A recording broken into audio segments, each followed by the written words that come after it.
Making Damascus steel is a long process. Most people don't understand how much time it takes to make a Damascus blade. The Damascus we make is all handmade. There's no CNC mills or machinery that's CNC operated. It's all hand done. It starts out with steel that comes in from Admiral Steel back east. It's, like I said, it's 1095 and 15N20. It is stacked up, so there's a layer of 1095 and then a layer of 15N20 alternating every other layer. It goes into the billet. It's 25 layers, which makes about 3 inches high, 1.5 inches wide, and I cut it into 6-inch long pieces. Weld the ends together so they don't fall apart, and then weld that billet, which is, like I say, 1.5 inches by about 3, onto a steel rod so that I can get away from the flame. That goes into the forge. The forge runs at 3,200 degrees, and it has to be in the forge until the steel reaches that temperature. Put it under a 100-ton press and squeeze it to weld it together. That type of welding is called fusion welding. It's a little different than other welds, but it's hot enough that it will weld itself together. And then from there you manipulate the layers of steel according to what pattern you're going to make.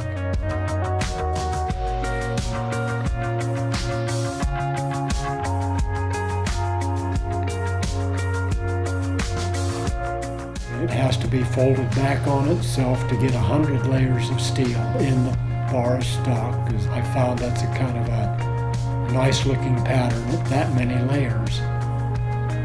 And then after it's welded up, the bar of steel is actually twisted. It looks just kind of like a spring when you wind it up, and it's twisted at about 3 turns per inch. And that can be varied depending on what pattern you want to make, what look you want in it. It will vary according to what you do and what you don't do. And then that bar is beat out into what we call bar stock. And then that is the piece of the Damascus is a piece of mild steel is welded onto it, and for the tang of the knife to keep costs down. And heat treat the steel, bringing it up to 1,500 degrees, quench it in oil, which makes the steel dead hard. Then it goes into another oven to be tempered, which takes the stress out of the steel and brings it back to whatever rock weld hardness you want. We run about a 54, 56 rock weld hardness, which is a good usable hardness. It can be resharpened fairly easy, but still holds a good edge. After it's welded up and heat treated, then it's put under the surface grinder and smooth, so it's absolutely parallel and straight, so that knife is absolutely straight. And then the gentleman that works with me, he grinds the bevels in it, polishes it out, takes all the scratches out of it.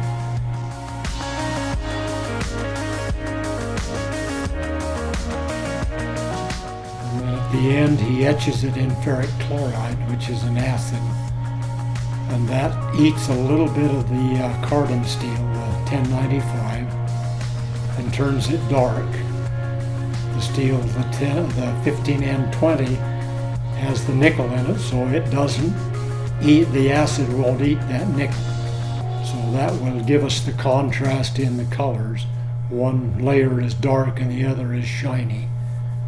And that's where the patterning of the steel comes from.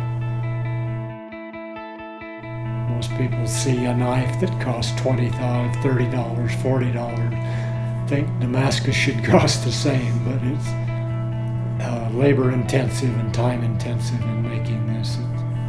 To make a blade from from beginning to end. I don't know how many hours it would take. 10, 15, 20 hours. And if you get anything for your return on your labor, it's got to cost a little money. And most people don't understand how much labor goes into it.